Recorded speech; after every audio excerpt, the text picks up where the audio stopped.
everyone, welcome to ironSource's latest Level Up webinar. My name is Jasmine and I'm from the ironSource marketing team. Today we have Sandra Schneider, VP Strategic Partnerships EMEA at ironSource, and Lior Porat, Marketing and Ad Monetization Team Leader at Playtika, who are going to cover best practices for setting up ad monetization in IAP-heavy games. Before we get started, I wanted to take a few seconds to tell you a bit more about what we're doing here at ironSource. So ironSource is developing the leading growth platform for mobile games. And what makes our platform unique is that our products close the monetization and marketing loop to help you accelerate growth. Also, the ironSource network was just rated #1 for casual games and the #3 network for all games globally by AppsFlyer, making ironSource the largest independent network for Gleams in the world. If you want to check out our past webinars, they're available on demand at ironsrc.com/levelup/webinars. And there are about a dozen more just like this one that you can take a look at. Also, Sandra and Lior are going to be taking questions at the end, so feel free to use the Q&A section of the webinar if you'd like to ask any questions. And with that, I'm going to pass it over to Lior to get started. Thank you, Jasmine. Great to have this webinar happening. We always love to get these opportunities to share some knowledge and insights, and we think this stuff are great for the industry in general. So I'll just say a little bit about Playtika, though I guess that most of the people here are already familiar with the company. So for those of you who aren't, we're in the market for about 10 years now, founded in 2010. At the moment, we have about 15 live games in different genres, played by more than 10 million daily active users a day. We have about 3,500 employees around the world, spread in about 15 countries, and keep growing year by year. Originally, for those of you who don't know the portfolio and history of the company, we've started with a few very successful and top-ranked social casino games, including Slotomania, House of Fun, Caesars Casino, World Series Poker, and additional ones that are very in-app heavy. Originally, we didn't have any ads in these games, as we were very focused on continuing to grow our in-app business in this genre. And in the last few years, as part of a bit of a change, or let's say even a progress in Playtika strategy, we're expanding to more genres, to casual, to card games, hidden objects, match-3, really all kind of other genres as part of a really bigger strategy of becoming the biggest gaming company in the world eventually. So that's that. Among our casual games, you can find Board Kings, Best Fiends, John Journey, Assorted Grand Harvest, and many others. Okay, cool.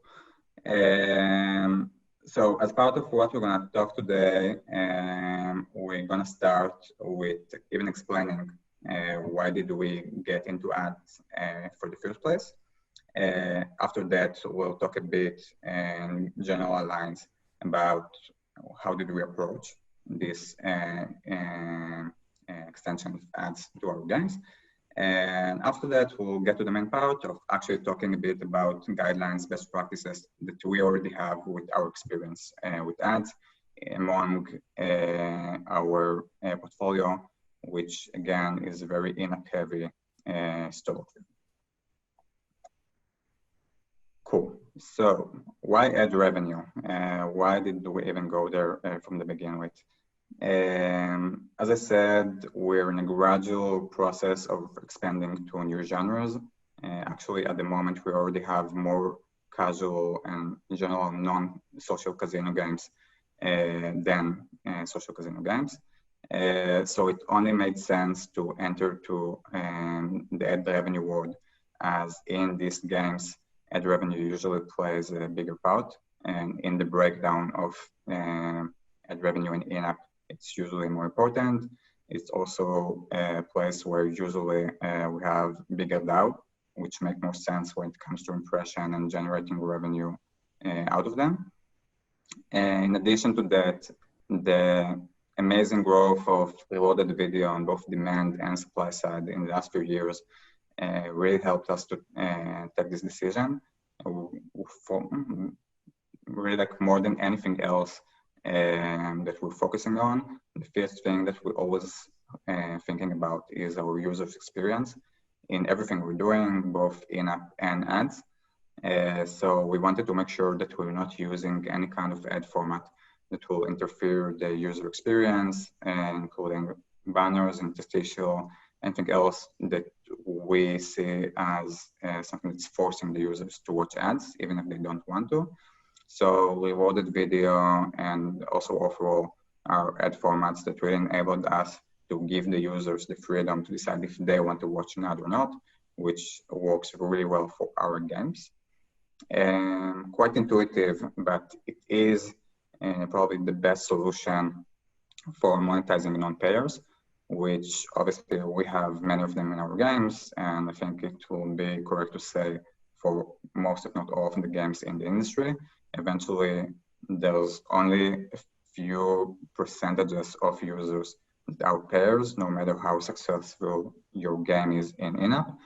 And there are many other users that might even not pay at all in all of the lifetime in the game. So it only made sense for us to come up with ads as this solution. And last but not least, we really wanted also, again, in mind thinking about the user experience, to give our players an opportunity to play longer, to have longer sessions, and really enjoy more of our games. And ads is another way for us to give them resources to continue to play. So that was even from the beginning with why did we go for ads. Now, after we took this decision, we had to decide how do we want to do it, because there are all kinds of different strategies for doing it. So as I said in the previous slide, user experience is the number one thing we're always looking at. And it comes across in everything we're doing with ads, whether if it's the ad format, whether if it's the content that we're showing, the places in the apps that we're showing the ads, and all are taking into consideration the experience the user are going to have when seeing these ads. And I'm going to elaborate it a bit more in a few slides. Second thing is the fact that we didn't want ads to be a blocker for playing. You know, in some games, sometimes you play a few levels and then you can't continue to progress without watching some kind of an ad, or you can't get some kind of a super valuable resource that you can't play without watching ads. We didn't want to go there as part of this like user experience comes first logic. So that was a must for us. And the last point is really making sure that we're utilizing of the data and experience and models and that we already have here in Playtika from our vast experience in in-app for this ads activity that we started, including lifetime value models, smart segmentations, grouping users based on the data that we have, and really treating each user as a separate based on how we understand the value of this user in the game. Cool. So we talked about the two parts, about the first two parts. Why did we go for ads? How did we approach it? And now let's get to the main reason we're doing this webinar from the beginning with, some best practices and guidelines based on our experience. Cool. So the main goal, the way we see it, I'm sure most of you will agree, is increasing the overall ARPDAU of the game. If we only manage to increase the ad revenue, but it cannibalized completely the in-app purchase, and eventually we ended up with less revenue in overall, so we didn't do much, right? So our main goal is definitely having this ad revenue in addition to the in-app that we're already doing, and get to a point that we're increasing the overall revenue that the game is generates. How are we doing it? First thing is, again, good user experience that now I'm going to elaborate about it more. Second, quite intuitive, high ad revenue. And the third one is probably the most complicated in in-app heavy games, is really minimizing the damage to in-app. So as I was saying, things we're looking at are our good user experience, high ad revenue, and minimizing the damage to in-app. Now, under good user experience, we have a few best practices. First, as I mentioned before, prefer loaded video and overflow, which are opt-in over more forced ad formats. Second thing is to show ads to all or almost all users to avoid users' complaints that they aren't getting ads while others are getting it. It might not come as such as intuitive thing, but from our experience, not only with the ads, users that are very engaged with the game, which for us are the best users, are usually very engaged also in our Facebook groups, communities, forum, and etc. And they tend to share features and stuff they see in the game and love.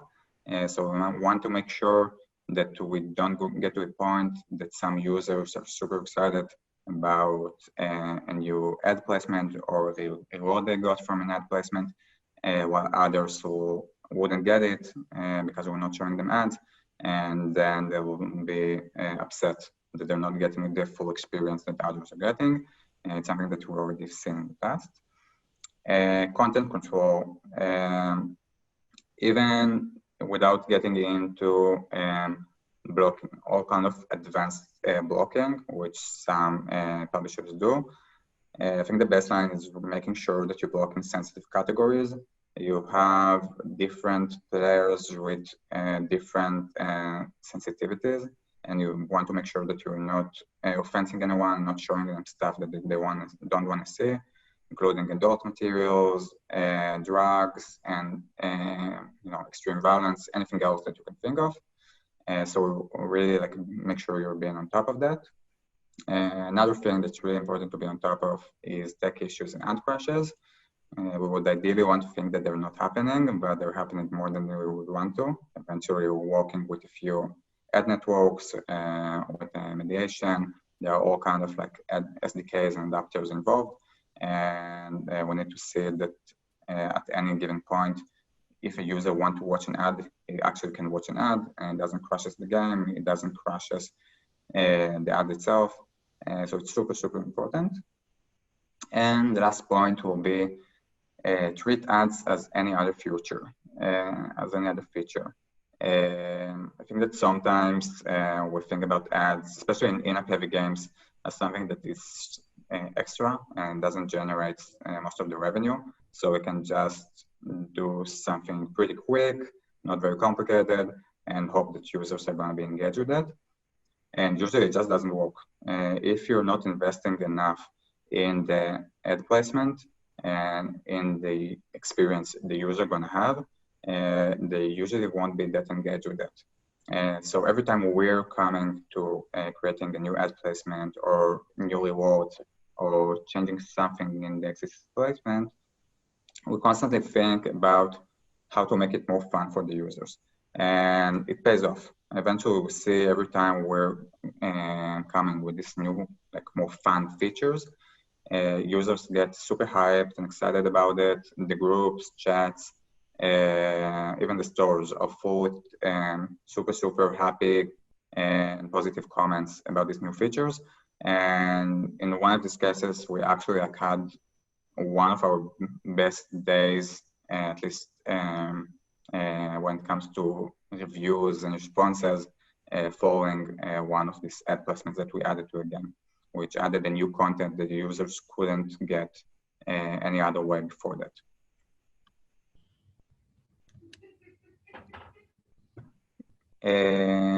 Cool. Now let's get to the other 2 points that I mentioned.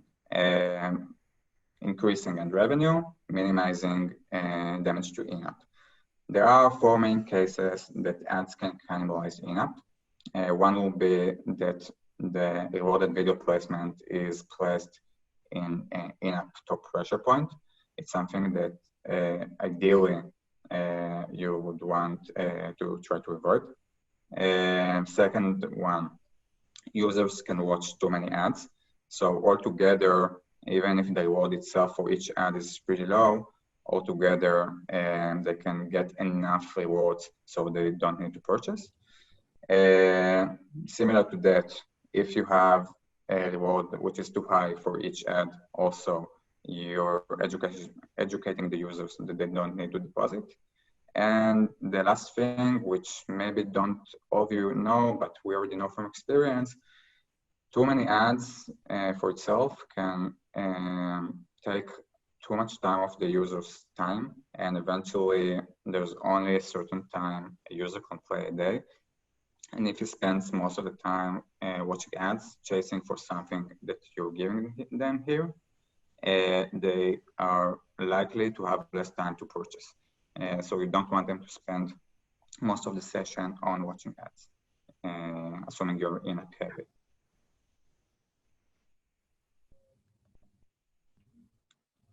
Cool. So after we talked about all the things that you don't want, let's talk a bit about the things that you actually want and how can we create a good balance between in-app and ads and really reaching this sweet spot that we talked about before of optimizing for overall maximized ARPDAU. Okay, so first thing first, rewards. Probably one of the most important things when it comes to ad monetization. You sometimes think that maybe users won't be interested in some currencies or rewards that you can give them because you see that they don't purchase them. But we need to keep in mind that the things you need to do in order to make a user watch an ad aren't necessarily the things that you need to do in order to make him to do a purchase. Purchase is very hard to get, as all of us know.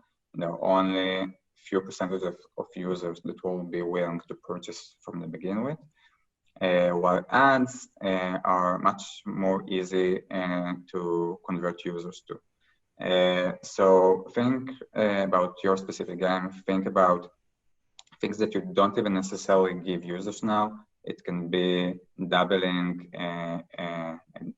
bonus that you're already giving them. It can be shorter time until getting something in the game. It can be all kind of boosters that maybe you're not selling at the moment, or maybe you don't even have them at the moment in the game. And all of these don't have to be very high. They don't have to really impact severely on your game economy. They just need to be interesting enough for the users to be willing to watch ads for them. Second thing you can do is use different rewards types. You don't have to give the exact rewards to all of your users. For example, if you have absolute non-payers that never deposit in the game and probably won't purchase in the future, you can feel pretty much secure that you can give them hard currencies, your coins, your spins, whatever you have in your games. While for your top tiers, top payers, users that you're afraid to cannibalize the in-app, you can give them more of the soft currencies, which we mentioned in the first point. The third thing about rewards that you can do and probably should do, assuming you have the abilities, give different reward values to different users. There is like a very basic idea here on the slide that you can see for how you can do it. But the general idea is really the less likely a user to be a paid user, give him more ads, because here's like your money on the floor. You want to make sure that if you don't see money from in a purchase, at least you'll see as much as revenue coming from ad revenue. And this is a whole scale because you have users that purchase every day, you have users that purchase in very small amount. It's for you to know your data, know your users, and see how you're really maximizing their revenue coming from these two sources.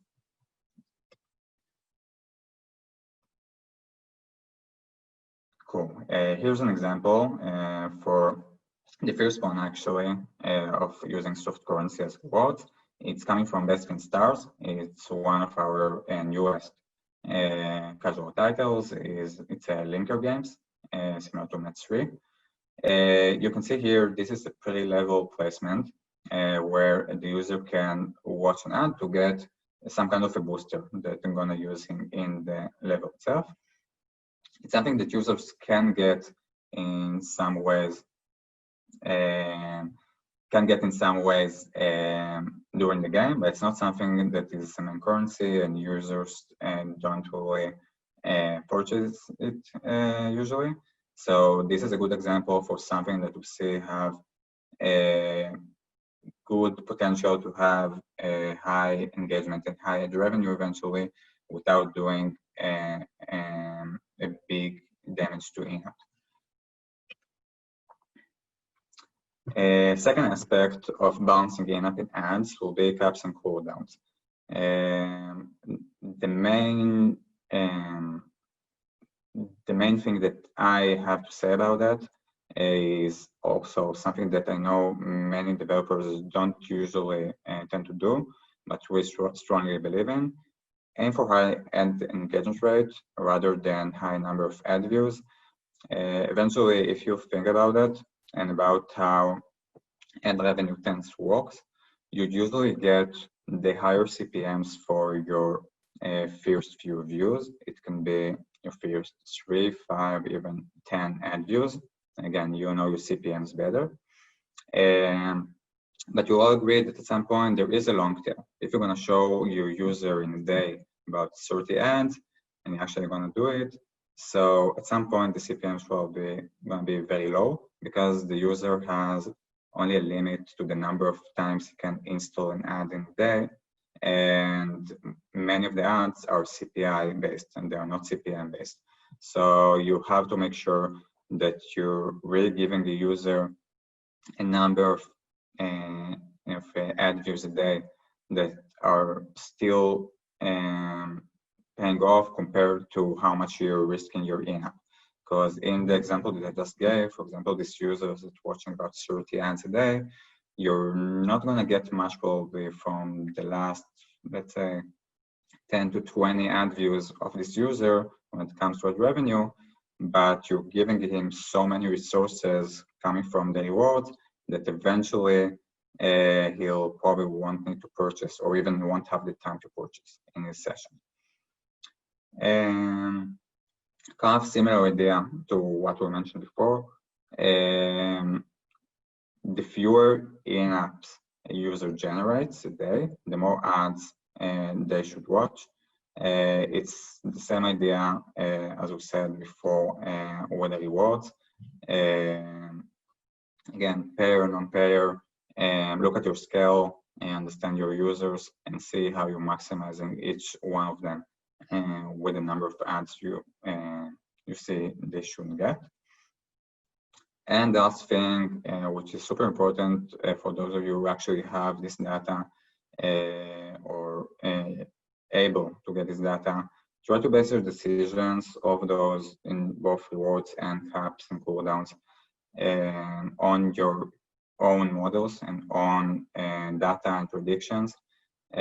Super important to look on the overall ARPDAU and its progression over time. As you probably know, in-app and ad revenue aren't progressing the same. They have different behaviors and actually even different behaviors in different games. So really look on your graphs, look on the curves, and understand how you're maximizing this overall ARPDAU for each point in the user's progression in the game, because it's not the same answer in different points in the game. Cool. Third aspect, super important to talk about, is obviously triggers and ads placement themselves. Where do you locate it? how it's going to look like, where it's going to be compared to your in-app purchase offers.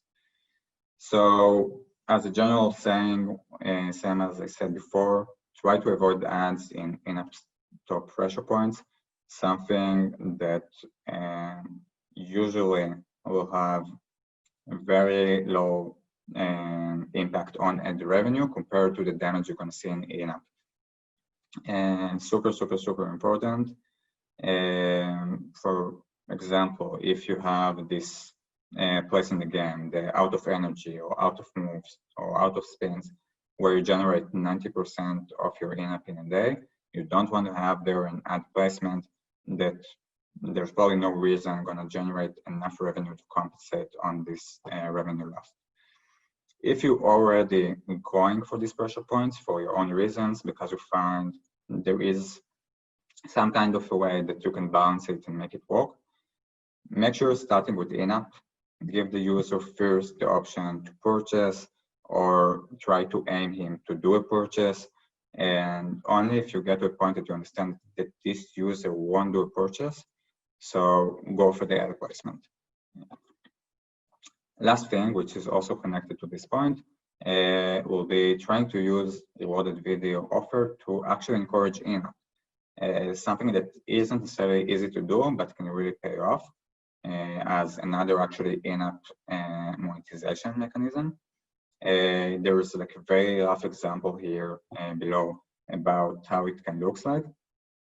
In this example, you can see if I'm as a user gonna watch now an ad, I'm gonna get only 5 coins, which let's say in this game doesn't give me much, but near to that option, I'm giving this in-app monetization offer, suggesting me to now pay $8 and get 1,000 more coins.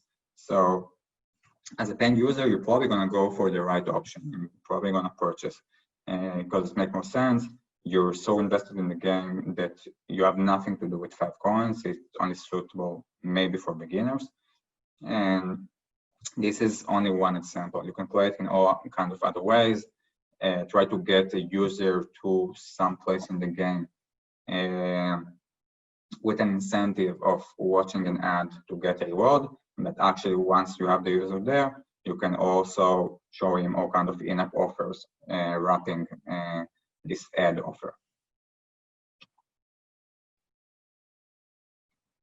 Here's an example for how you can position your ad placement in a place which isn't a high in-app pressure point, but still place that user for sure going to be during this gameplay. This example comes from Best Fins, one of our casual games, a very successful one.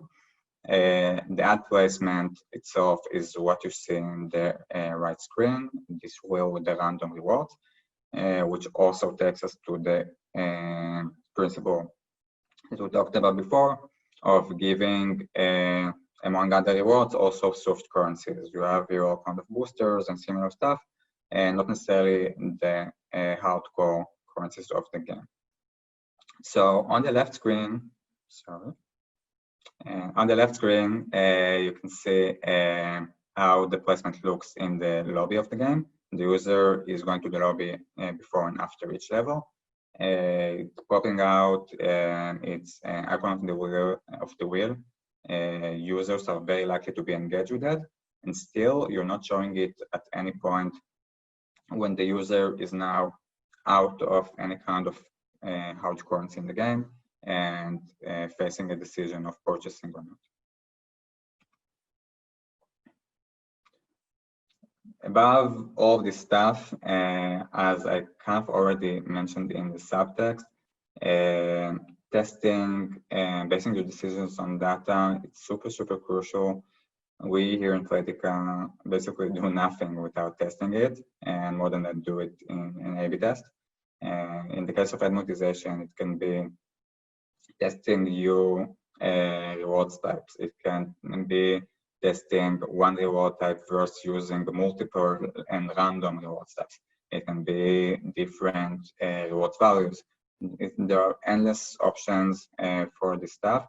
And because you are probably in-app heavy, you want to make sure that in each step of the way, you're doing this A/B testing. So eventually when you get to the endpoint, you know that you did everything right, and you know that on the way you didn't cannibalize anything from your in-app.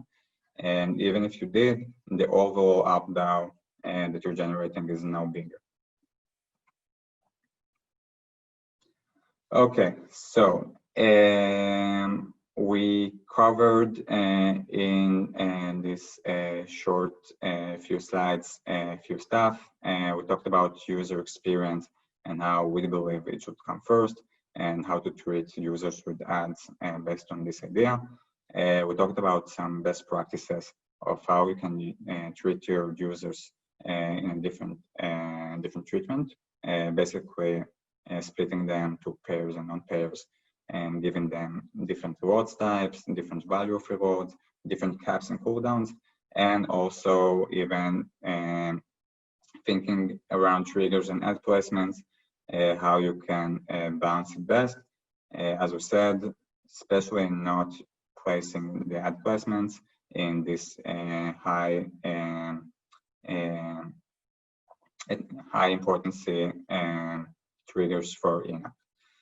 We also talked about some data stuff. We talked about basing your decision on ARPDAU, and more important even about how the ARPDAU progress over time in both in-app and ad revenue. We talked about the option and some examples for how you can actually use rewarded video to encourage purchases and increase your in-app. And last but not least, I'm going to mention it again because it's such a big thing for us. A/B test everything. And even if you feel like it's the best idea and you saw it in tons of other games already, it's not necessarily the right thing for you. You know your users best, you know your data best. So really make sure you're testing it properly. And I'm handing the mic to Sandra. Cool. Amazing. Thank you so much, Lior. I think this was really, really interesting, and I'm sure there are going to be a lot of questions around what you talked about. So on my part, I want to take this a little bit more to also best practices for user-initiated ads in general, and I'm going to come from more of a mediation perspective, obviously, because Playtika have their own strategy around this, and I agree with a lot of things. And we have a little bit more data that we look at across all of our clients. So I'm going to try to go a little bit more in this general direction. And then the second thing that I want to cover is talk a little bit more about segmentation. And because Lior mentioned segmentation quite a lot, and I think it's really, really crucial to give it a good thought process of how to do it. And I know that a lot of our clients are kind of, you know, a little bit reluctant to go there because it's very like kind of R&D heavy to do all of this. You need to look at the data and you need to make those decisions. So how do you make those decisions? So I wanted to simplify this a little bit for everyone out there who's thinking of doing the same thing. So let's go into the first part, the magic of user-initiated ads. And I just want to start off with, again, kind of drawing out who all of our players are in our games, right? So let's say this is a hybrid game that makes money from in-app purchase and ads. And you can see here, this is your paying users, right? It's not a lot of users that pay, but you know, they are really like your holy grail. So you want to make sure that, you know, you keep them engaged and they keep making those purchases. They're so invested that they spend money, they invest actual money from their pockets, right? And then this is a chunk here, which I think is always a little bit overlooked. So I want to talk a lot about it a little bit more later on as well. These are users that are also really, really invested in your game.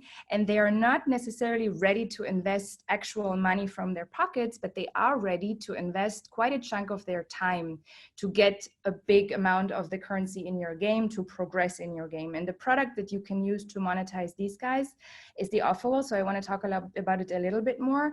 And then the big chunk here is rewarded video, right? So that's like kind of the classic user-initiated ad unit to use across, like, I think all genres, and it should be the default to go to. So I want to add just a little bit more best practices from our perspective to what Lior already covered. And I've also added here the rest, as I called it, right? Because that's the guys that don't pay and they don't ever engage with user-initiated ads. So here you can potentially consider showing them interstitials or other system-initiated ad units. I'm not going to go into that too much because I think the audience of this talk is probably more interested in the user-initiated ads. The thing that I want to point out about user-initiated ads is just as a thought process, right? And Lior talked about it as well, is that it's all about the engagement, because you need the user to actually wanting to see those ads, right? You need them to click on the button to open the offer wall or open the rewarded video. And so it all comes down to driving up this engagement rate. And that's what I'm going to also focus on a little bit more, how you can do that. Before we go there, I want to give just a little bit more of background for user-initiated ad units in general, the things that we see from a network and a mediation perspective, right? So of course, user-initiated ads, high effectiveness, right? What does it mean? It means that they have approximately 40% higher eCPMs than interstitials. And so they are just monetizing each ad view higher. So that's the one thing. And on the other side, obviously user-friendly, right? So the user experience is not hurt, even adds value, which we're going to get to in a second.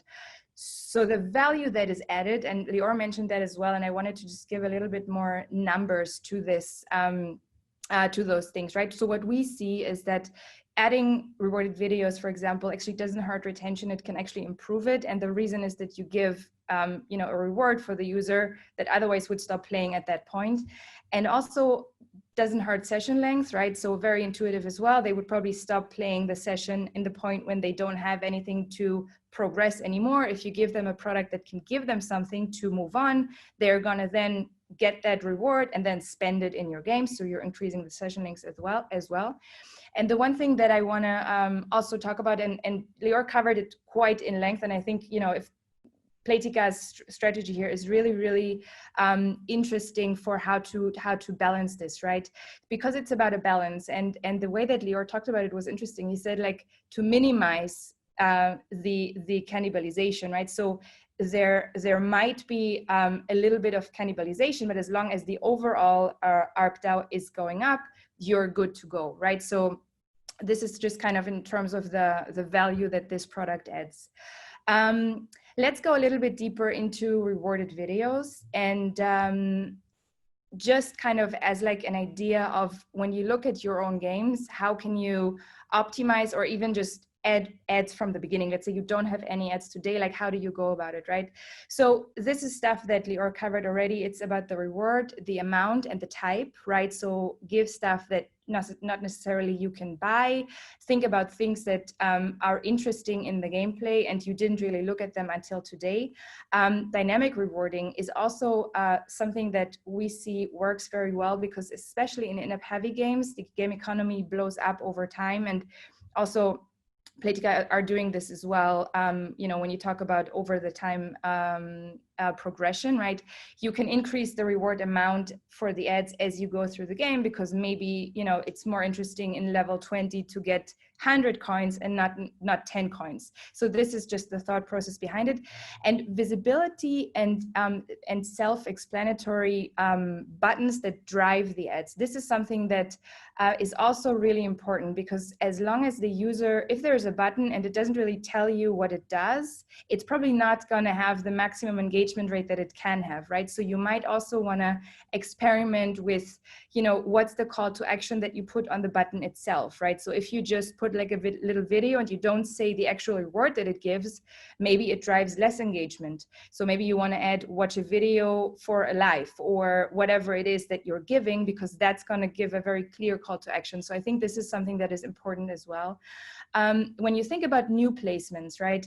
So switch it up and make it fun, right? Because there's a lot of, you're adding a lot of features all the time in your games. And the way to approach this is that rewarded videos are just another feature. So maybe on some weekends when you don't have an in-app purchase campaign running, maybe you can have a rewarded video campaign, right, to a specific group of users maybe, right? So you can be really granular about this, but it's about making it interesting.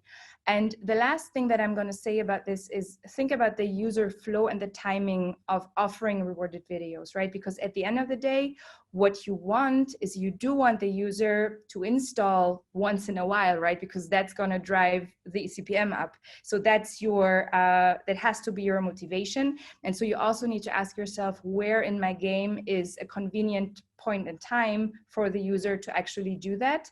And it all comes down to testing. I totally agree on this. And it's about really making sure that you find the right fit for your game, because every game is so different.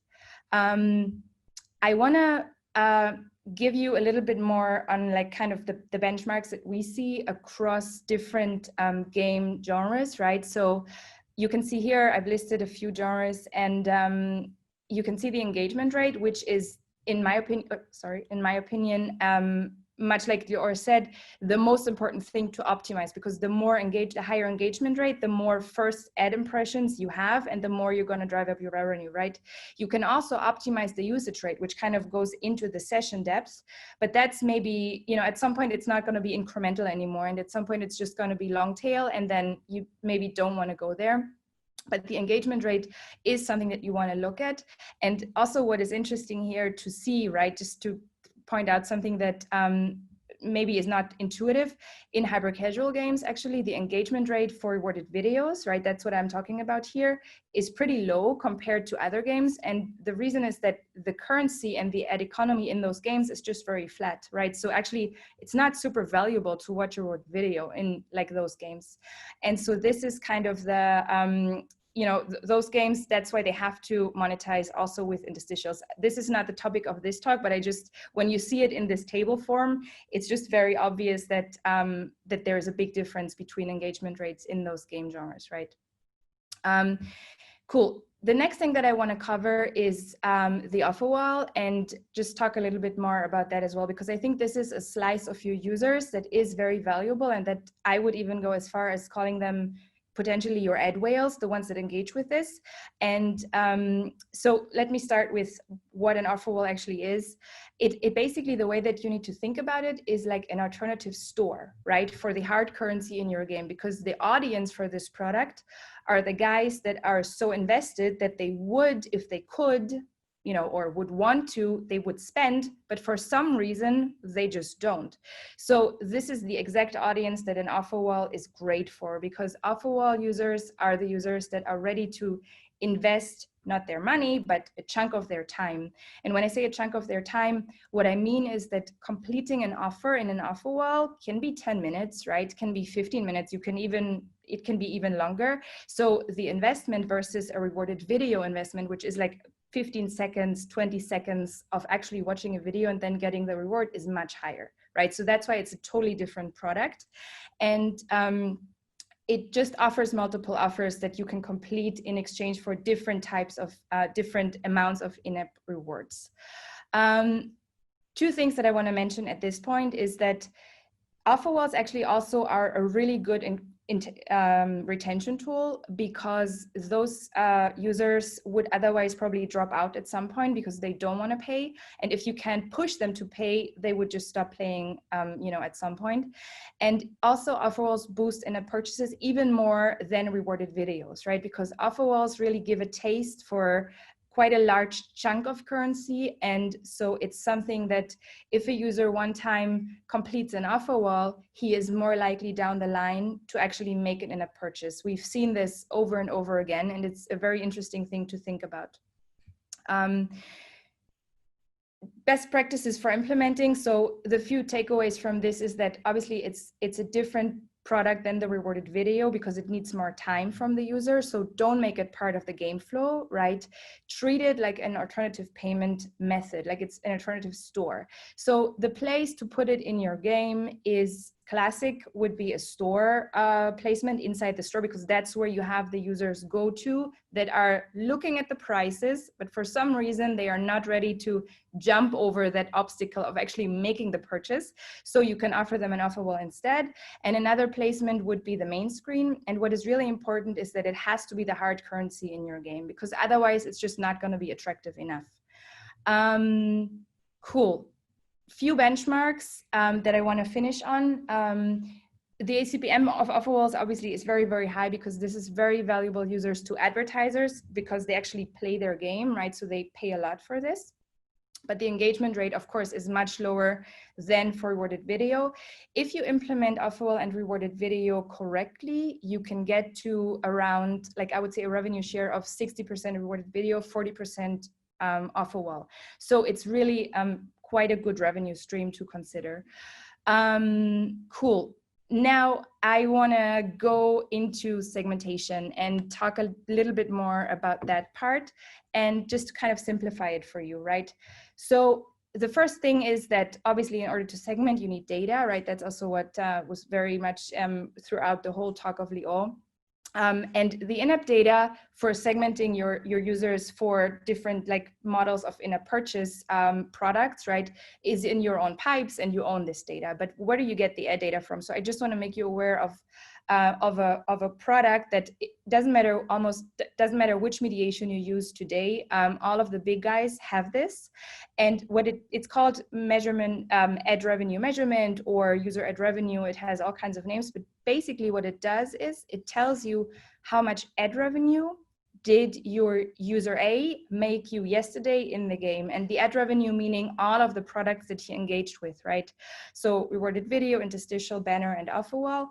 And you can also get this data on the impression level, not just the user level, right? So what it gives you is complete visibility of the user's ad ARPDAU, which you can then add to your in-app purchase ARPDAU. So that's the first step to kick off segmentation and get this data, right? Now, I want to just spend like a couple of minutes to talk about simplifying this whole process of segmenting, right? Because you can go very, very granular, like Playtika has been doing, and is, you know, that's where their success comes from, because they have all of this experience on the in-app purchase side, and they started applying it to ads, and it just works very well, right? But what if you don't have this expertise? So the way that you can approach it is a user comes into your game, and is he a payer or a non-payer, right? And then inside the paying group, there are of course different scales of payers, right? Lior said it as well. You have some that pay every day a large amount. You have some that paid once in their lifetime. So now you need to make a decision. How do you treat them? But let's say it's a paying user, and premium ads or ad placements at a very low rate is maybe the behavior that you want this user to see in terms of ads. By the way, this was really interesting for me when I first heard Lior's pitch, because we have been saying so far to our clients, when you have a paying user, just don't show him any ads. Don't show him ads, right? But it's not necessarily true when you have a game that has a strong community. And you know, most games with a deep gameplay and, you know, kind of hybrids have a community, right? Because they're here to stay. So those games, you might want to consider showing rewarded videos to those users as well, because you don't want to get them annoyed, right? So this was something that was really interesting to me. And your only objective here is not to hurt in-app purchase, right? Because you just want to make them not annoyed. You don't want to take down the in-app purchases that they make. And let's say you have a non-payer that comes into your game. So now the two questions that I want you to ask yourselves is this an ad whale? And we'll talk about what an ad whale is, in my opinion, in a second. Or is this a user that is like just regularly engaged with the rewarded video button? So ad whales, the way that I define them, would be the users that engage a lot with the rewarded video. So they watch a lot of rewarded video impressions. And also, for some reason or another, the networks decide to pay really high eCPMs for those users, right? And that could be because the networks really think that it's a very valuable user to their advertisers. So they just pay constantly high eCPMs. So those users, you want to also keep them engaged with rewarded video and Awhile placements, and you want to make them watch as many ads as you can. And then you have the regular engaged users who just kind of, you want to keep the same flow and, you know, keep them engaged throughout their lifetime in the game. And then group D would be the guys that are not paying and not ever clicking on a rewarded video, or maybe, you know, they did a few times, but then they stopped. So those guys I would call non-engaged users. And here you can maybe consider showing them, you know, interstitials or system initiated ads. Obviously depends on the way that you decide to go about this, right? Because there are prices to doing that, and we're not going to get into this here. But I do think it's interesting to just think about it.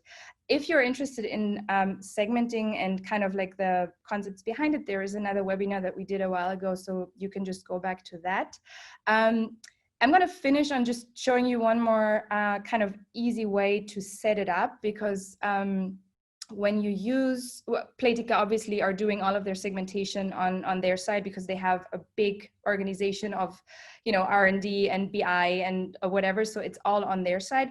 But if you don't have those resources, there are ways to getting the same results, right? So this is just a screenshot of ironSource's mediation, where you predefine the groups of users that you wanna run in the segmentation process. And then as the user comes into the game, you need to just tell us, is this group A, B, C, or D? And then the mediation is going to just run the usual, the defined behavior of the ads, right? So just one simple way of kind of trying this out. And you can be really granular here, right? You can do this almost on the user level, or you can do it in like bigger chunks and see what it brings you. Takeaways from my part. So the first thing that I talked about was focus on driving up the engagement rate of user-initiated ads. I think this is really crucial to understanding like the success of it and making sure that the users are as engaged as possible with those ad units. The second one is segmentation lets you unlock the monetization potential of each user, right? Think about it almost as like tailoring the ad experience to each user. And I'm going to finish also on data, because that's the key to making good decisions. And I think if we have, you know, a good idea of who are our users and how they behave, we can actually really make the most of, you know, in a purchase and ads and bundle them together. I think that's it from us. We have a couple of minutes for questions. And Jazz, you want to manage those questions? So we have already a few coming in, but you guys can continue to ask. So first, Sandra, for you, a couple of people are asking exactly what is engagement rate and how is it defined? Okay, cool. So engagement rate is simply the amount of your daily active users that come into your game. How many out of those actually click on the rewarded video button to watch your rewarded video, right? So if the engagement rate is 30%, then 30% out of your daily active users engage with this ad unit, and that's engagement rate. Okay, and there's also a couple questions asking about offer wall for iOS. So maybe you can just talk about the differences there between Android and iOS and what it looks like. Okay, so offer wall on iOS is right now works a little bit different than on Android, because there are a few limitations that are put in place by Apple. So this is a topic that it's going to take us a bit more time to cover. So if you want to know more about that, just email me and or write Jazz, and we can sort it out, just us. Okay, and for Lior, someone is asking if you can elaborate on what you mean by different treatments for payers and non-payers. So maybe you can give some examples of how you treat them differently. Sure. So I think that if it comes to rewards, so as we said before, we want to aim anyway for high engagement rate. So we're going to give rewards that are high enough for all users to want to be engaged with ads. We don't want to control the in-app cannibalization or in-app balancing in general by adjusting the rewards and giving rewards that are just not high enough.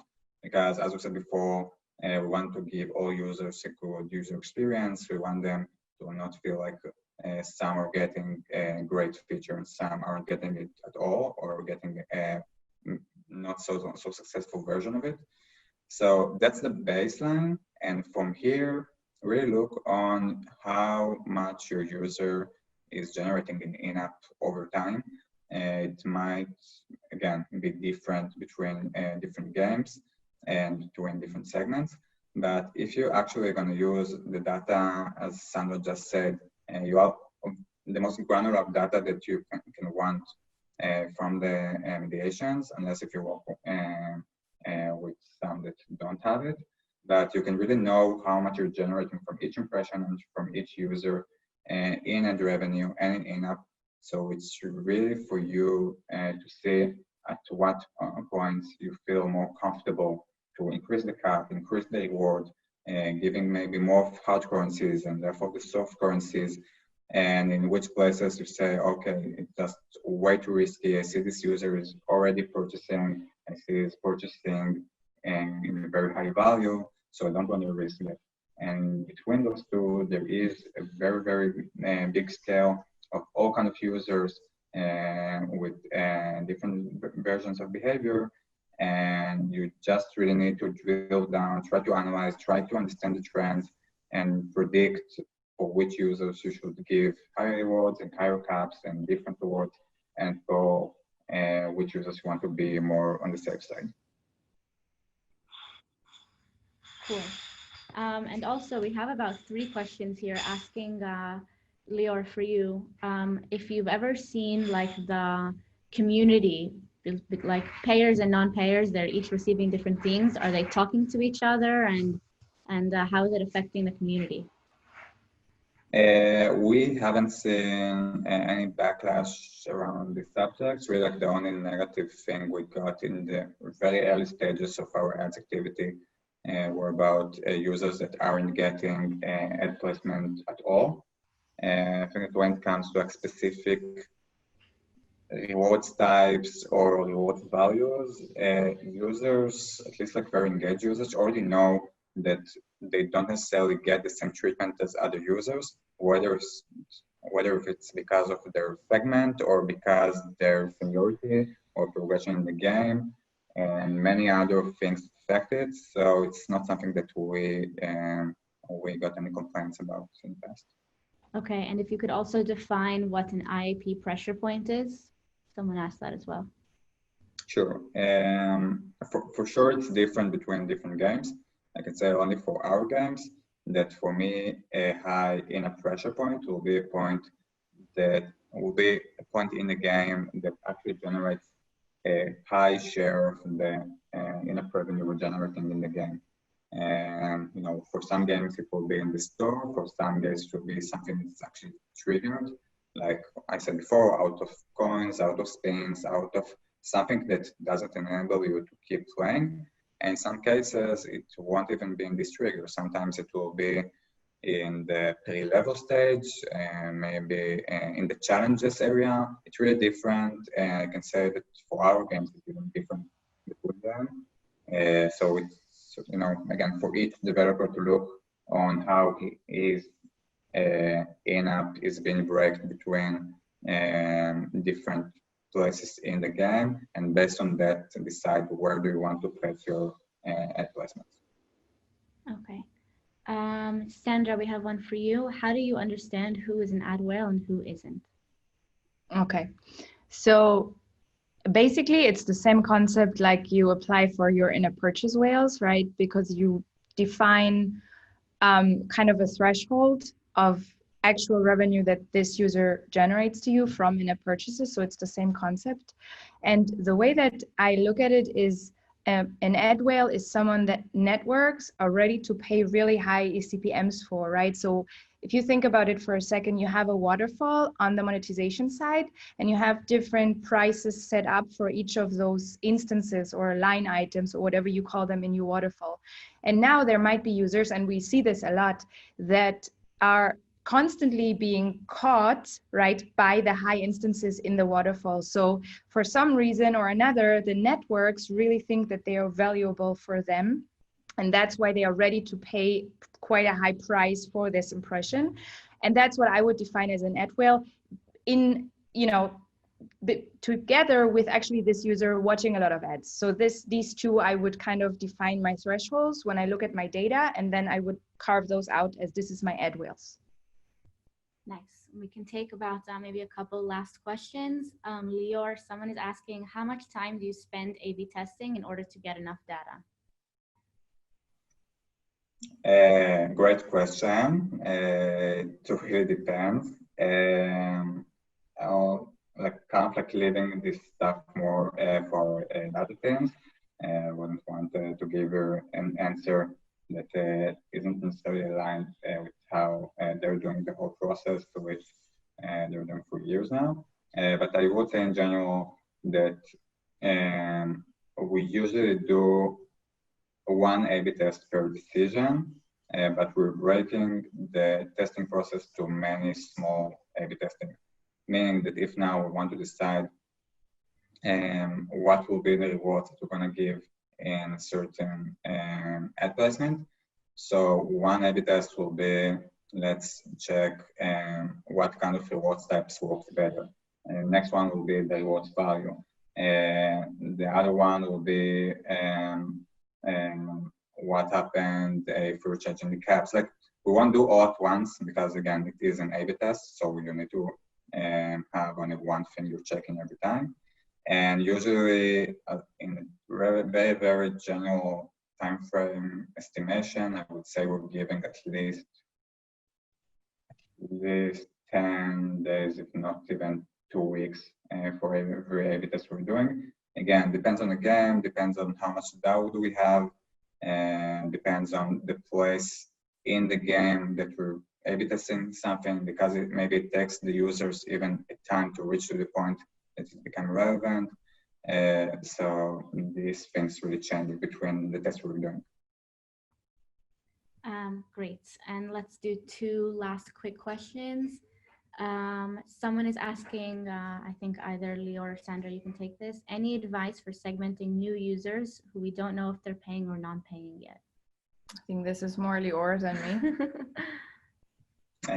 You can answer also, but from my end at least, I would say that it doesn't really have like strict answer that everybody can apply, because again, there is a very, very different in-app progression for different games. I can say that even for our games, between the different genres, in social casino games, users can deposit for the first time after ages in the game, while in casual games it can happen already on the first day. So I can't give here like a rule for what to do in all games in all genres. So if you have your predictions and models already of when the user deposit, how much they deposit, or even better, if you have some kind of like an AI mechanism, so that's what you should use. Definitely try to use as much as granular data that you have. Same as Sandra said, you have it in ironSource mediation, for example. And from that, take these decisions, because you have all the data you need. You just need to do the proper analysis for it. Okay, great. And I think that's it. If you guys have more questions you want answered, you can get in touch with Sandra and Lior, or you can also reach out to us on social media. And we'll be sending out the video either today or tomorrow, so you can watch out for that. And that's it. Thanks, guys. Thank you. Bye. Bye-bye.